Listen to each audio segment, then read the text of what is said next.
everyone, it's the Gunna Girl, and I'm here to talk to you a little bit about the Light Gray Tarot. That was the deck that I chose for this week's Deck of the Week challenge, and I just wanted to share a little bit of insight that I was able to glean from these fantastic cards. So the first thing I want to remind everyone is that the Light Gray Tarot is a deck comprised of the artwork of 78 different artists. So each artist did a different card throughout the entire tarot deck, which was different for me. There was no recurring theme with regards to the art. It's not like all the pentacles had the same color scheme or anything like that. Everyone was different. The only thing that was similar was that they were all numbered, and that if it was a pentacle suit, then there was a pentacle somewhere in the artwork. So that was kind of a neat experience for me. So the first reading I did on Monday was the new deck spread so that I could get a little bit more information from this deck and how I was going to be working with it. And I don't want to go through all of the spreads, but there were a couple things that sort of came up that were quite poignant for me. So the first card that came up for the new deck spread was going to be what was going to be the strength of this deck. And the card that came up for that was the Chariot card. And so for me, the Chariot card is about self-awareness. It's about being comfortable with your knowledge and transitioning to the next level of information. It's also a movement card, a card of forward movement, transformation. For myself, that's how I intuit this. That's how I intuited this card. I love in the card that there is a very specific balance between the white tiger and the dark tiger. I love that the charioteer is female because that sort of relates obviously to me as the reader. For the main messages for me was that this deck was going to be the deck that was going to help me to move forward. This deck is going to be the deck that is going to help me move through blockages. It's going to help me when things get stale to continue to progress and transcend or step up my game when I'm feeling like I want to throw in the towel. It was also quite an insightful deck. I found that the messages were super clear and very easy for me to understand and become aware of. So, which again resonates with the Chariot card. So I thought, you know, that was a pretty meaningful card for me. Another card that came up with regards to the deck was going to be how this deck was going to help me, or what was the purpose of the deck. And so the card that came up for that was the Two of Wands, and this is one of my favorite cards in the deck. So with the Two of Wands, the idea of forward sight, of forward thinking, of expansion, of growth is all present in this card. It's also reminds me of the cycles, the circular formation on the card, and the branches make me think of the cycle of life, the growing and expanding part of life. So for me, I think this card is going to be a deck that is going to help me expand my awareness and help me open up with regards to whatever queries I'm looking at, whatever queries I'm going to ask. So I feel like if I'm needing to get information to move forward and to open up my thinking and to allow me to expand, that this is going to be one of the decks that's going to help me do that. I really, really dig the palms, in the eyes in the palms. I don't know, there's just something about that is really cool to me. So that was another card that came up that really resonated for me. And then a couple other cards that kind of came up that I thought were kind of cool and interesting was the Page of Cups came up on my Tuesday read, which was my blessing of the day. Or pardon me, my Wednesday read, which was my blessing of the day. So the idea of traditionally the new relationships, a new experience around the relationships.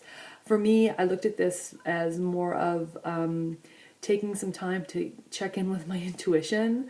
So that's what I kind of feel like that little fish is in the cup there, is to sit back and just check in with my intuition and to establish a conversation with that and really spend some time listening, but also appreciating some of the new experiences that I was going to be having that day. So I wasn't really, you know, hyper excited about this card, but as I worked with this little page during the day, he really sort of grew on me, and I quite enjoyed him quite a bit.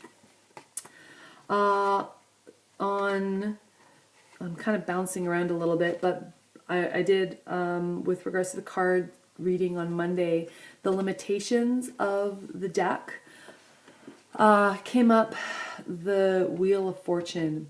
So I don't know, I didn't really get how this was going to be a limitation for me, so I really had to take some time and think about what was going on with this card.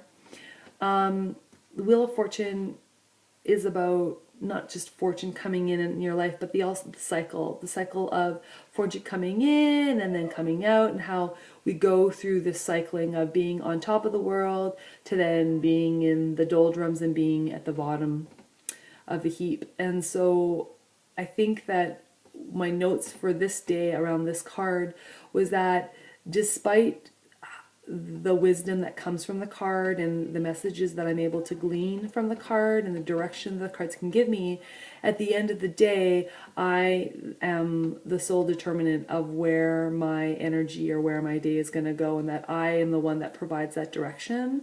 So, you know, the cards can give me all of the information that they want, but I'm ultimately the one that's going to make the choice on how I'm going to move myself forward given that knowledge. So in essence, I can completely ignore the cards, and the choices that I make are going to be what's gonna happen for me. Which of course, you know, of course it's always up to our decision, but I think that sometimes we try to release our power, or we try to pass our power off onto others or into other situations, and it's really about harnessing your own power. And if you want a better life, then do what you need to do to get a better life. If you want a better job, then do what you need to do that. So that's what the Wheel of Fortune card made me think of, was that ultimately I have the ability to change whatever it is that I need to change, and that this card is going to very adamantly remind me of that. Okay. On last night's last draw, I did a 5-card spread out of the Light Gray Tarot, and one of the cards really kind of, well, quite a few cards resonated with me, but this one really stuck in my mind, and I actually woke up thinking about this little guy. And it's the 6 of Wands, and I just love, it looks to me like it's a tomboy. For me, like a little girl that is a tomboy, or a little boy, I mean, whatever you project onto it, whatever it is that you want, but sitting with his eyes closed, perched on his wand, completely confident that he's going to be able to sit there.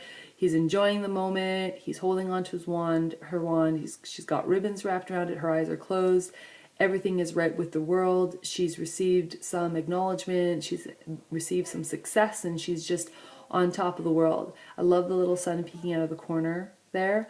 So things are shining bright, and she's made it to the top of the hill, and she's succeeded. So I really enjoy this card. And, you know, I just think that it didn't really speak to me when I was first looking at the deck, but now as I look at it more, I love it. So again, interesting how the cards develop a whole new perspective when you're actually working and handling with them. You can really become drawn into a card once you've been able to sit down and meditate with it. And then on Thursday, the lesson of the day, I got the Devil card. So here's the Devil card, and I actually did, I posted this on my Facebook page of Fool's Journey Tarot Readings. This, I think, is one of my favorite Devil cards. I love that his leg is shackled. I don't know if you can see the chain here. Okay. I like the symbolism of him sitting on the backs of the other people, using other people to project him upwards. So this was a good card for me. Lots of lessons around what is keeping me shackled, what is tying me down, how am I elevating myself, am I using others to promote myself, am I standing on the back of others. I know that there's other more positive information around the Devil card, but for me this came at a time where I was really thinking about, you know, how am I holding myself back? What is it that I'm addicted to that's keeping me stuck? So self-deprecation, low self-esteem, all that kind of stuff. This is where the Devil card came up, and that really rung true, and it was a great card for me to pull on that day. It's the exact right card. Okay, and then the last thing I want to say was that this deck really surprised me. I thought it was going to feel disjointed with the different artwork for each of the different cards in each of the suits, pardon me, but it actually worked really, really well. I found the pictures were very energized. The Paulina Tarot felt very flat to me. It felt like I was looking at a picture, whereas with this deck, I felt like I was actually connecting to the energy of the card, and the picture came alive more and more as I spent more time contemplating it and the meanings behind that. So I definitely think that this will be a great deck for me to continue working with. The little gray book that comes with it is a really basic Rider-Waite system, but very prominent keywords, very effective keywords. Super enjoyed the gray book, so I think that this would be a great deck to get whether you are a beginner or whether you are an experienced reader. So there's the box, there's the light gray tarot. Stay tuned. Next week will be the Tarot of the Wild Unknown, which I will do a brief little intro for. If you have any questions, feel free to contact me at A Fool's Journey Tarot Readings. And that's all I have to say. So blessed be and have a great day. Bye-bye.